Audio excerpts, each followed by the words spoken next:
To understand Josiah, we have to understand the world he inherited.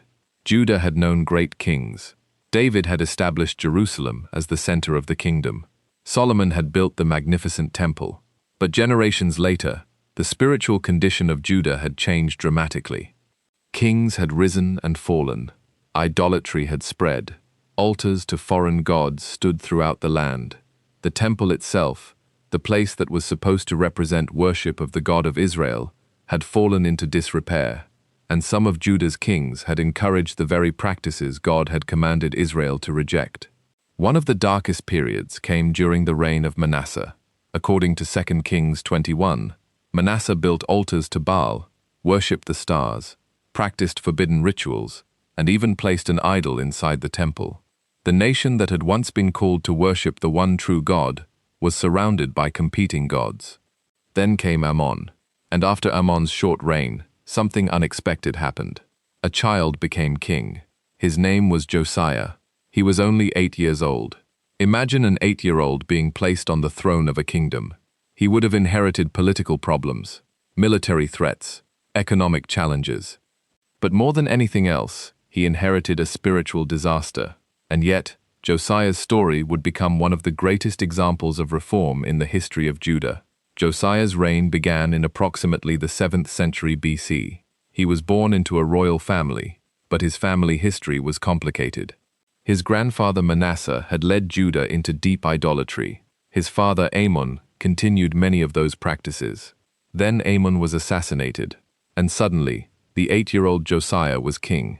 But something about Josiah was different.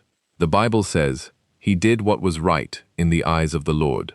That statement is remarkable, because Josiah wasn't merely described as a king who made good political decisions. His defining characteristic was his relationship with God, and as Josiah grew older, his faith became stronger. 2 Chronicles gives us an important detail. It says that in the 8th year of his reign, while he was still young, Josiah began to seek the God of David. That means Josiah was approximately 16 years old, and 4 years later, when he was about 20, he began actively destroying the idols and pagan worship sites throughout Judah.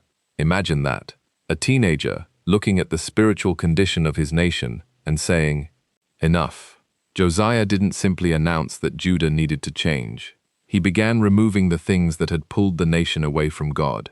He destroyed pagan altars. He broke down idols. He removed images associated with false worship.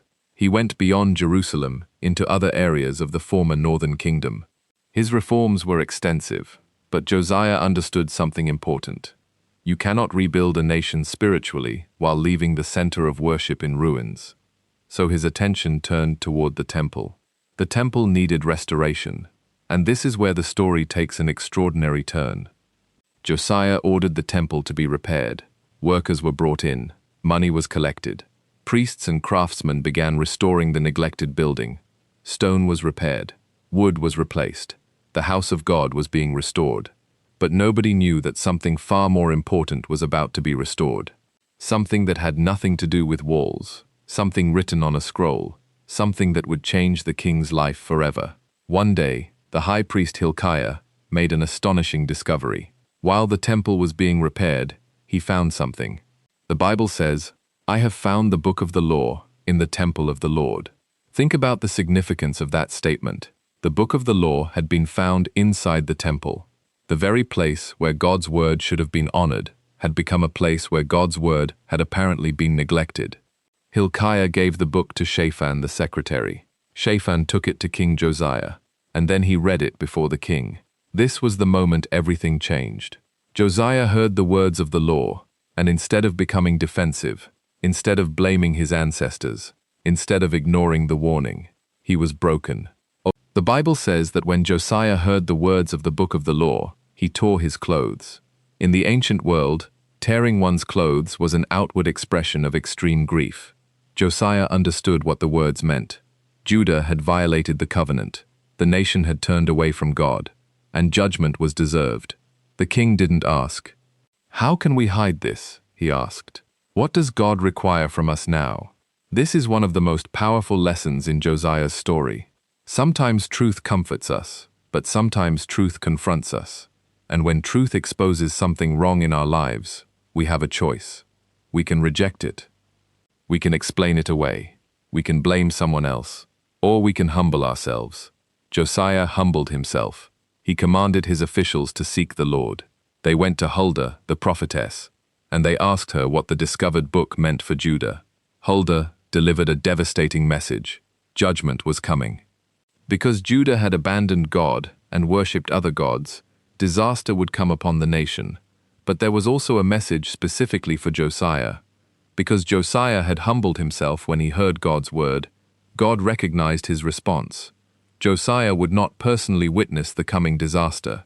The king had discovered the truth, and instead of running from it, he responded to it. Josiah gathered the people, the leaders, the priests, the prophets, the people of Jerusalem, and he stood before them. Then the book of the covenant was read aloud. The king made a covenant before the Lord. He promised to follow God, to keep his commandments, to obey his statutes, and to lead the people back toward the covenant. This is where Josiah's reform became more than a personal decision. He wanted the entire nation to return to God. The idols had to go. The false altars had to go. The practices that contradicted God's law had to go. Josiah began a sweeping purification of Judah's worship. One of the most dramatic moments of Josiah's reforms involved an ancient prophecy. Centuries earlier, a man of God had spoken against the altar at Bethel. The prophecy said that a king named Josiah would one day rise and destroy that altar. And now, generations later, Josiah stood there. The prophecy was fulfilled. Josiah destroyed the altar. He removed the false worship associated with it. The message was unmistakable. The reforms were not merely political. They were about returning the nation to covenant faithfulness. Josiah was tearing down what previous generations had built, and he was rebuilding what they had forgotten. But Josiah understood that removing false worship wasn't enough. The people also needed to remember what true worship looked like. So Josiah commanded something remarkable. They would celebrate the Passover. The Passover remembered the night God delivered Israel from Egypt. It was one of the defining events of Israel's history, and according to the biblical account, the Passover celebrated during Josiah's reign was extraordinary. The people gathered, sacrifices were offered, the priests served, the worship of the Lord was restored. For a moment, the nation remembered who they were. They were not merely another kingdom in the ancient Near East. They were a people who had been called into covenant with God. The boy king had become a reformer, and the forgotten word had become the center of national renewal. There is something important we must understand. Josiah's reforms were genuine. His heart was sincere. His actions were extraordinary. But Josiah could not erase generations of rebellion with one decree. The consequences of previous generations were still approaching. The prophetess Huldah had already warned that judgment would come. Josiah could reform the nation. He could remove idols. He could restore worship. He could lead people back toward God's covenant. But he could not control the hearts of every person. And he could not simply rewrite history. This makes Josiah's story even more powerful. Because sometimes doing what is right does not mean you will immediately see everything become perfect. Sometimes, faithfulness means doing what is right, even when you know you cannot control the outcome. Josiah's story eventually moved from reform to tragedy. Egyptian Pharaoh Necho II was moving northward. Josiah went out to confront him at Megiddo. The biblical account tells us that Josiah was killed in battle. He was approximately 39 years old. The boy king was gone. The reformer was gone. The man who had discovered the book of the law was dead, and Judah's history would soon enter another dark chapter. But Josiah's life had not been wasted. He had demonstrated something that would outlive his reign. A person doesn't have to wait until they are old to seek God. A person doesn't have to wait until they have power to make a difference. And a person doesn't have to inherit a perfect world before choosing faithfulness. Josiah inherited a broken kingdom, and he chose to seek God. But let's return to the central mystery. What exactly was the book of the law that Josiah found?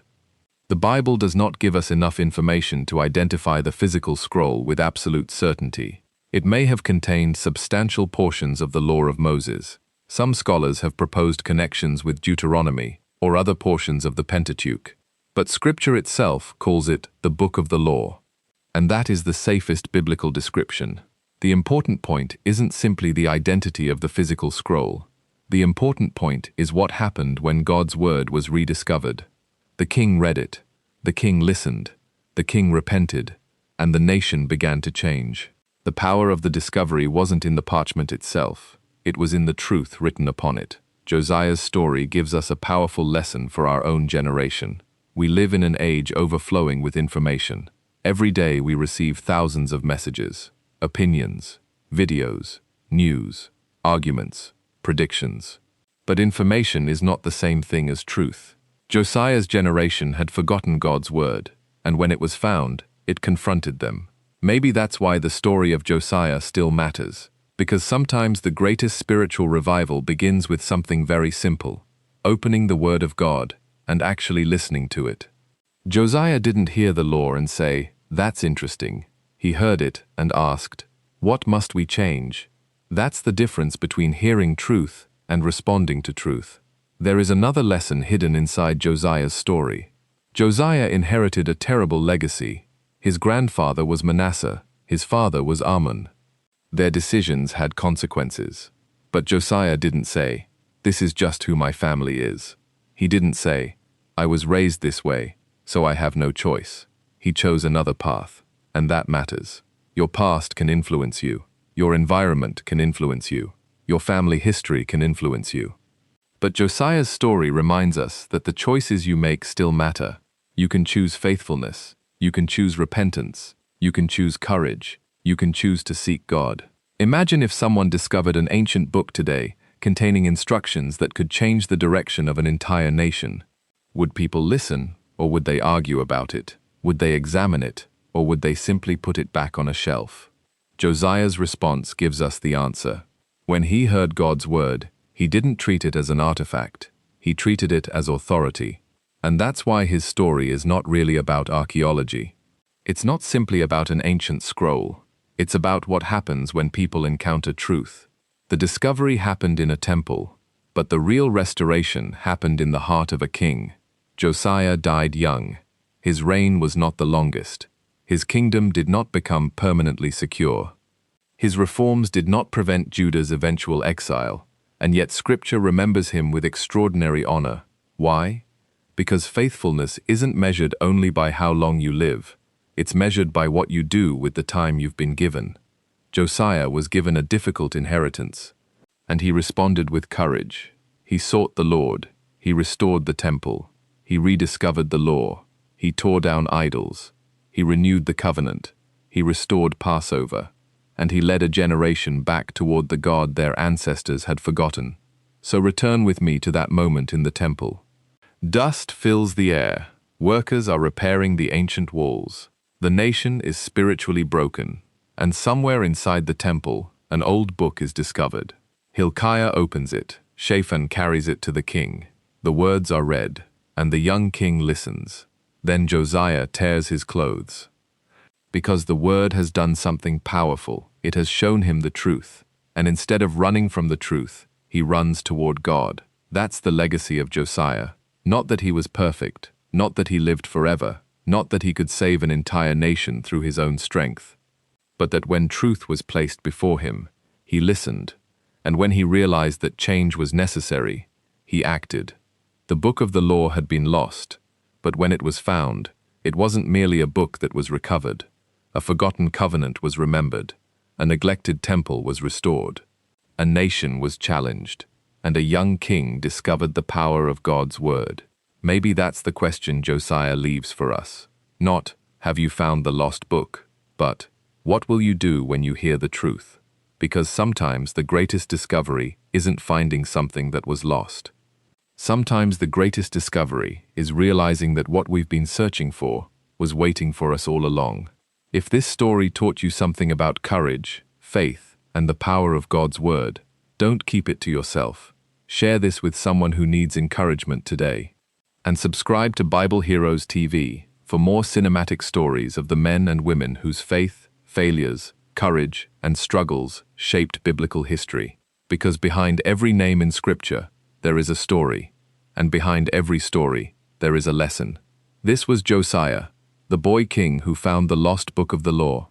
And his story reminds us, you are never too young to seek God. You are never too small to make a difference. And you are never too far from the truth to turn back. Until the next story, keep seeking the truth, keep studying scripture, and keep your faith alive.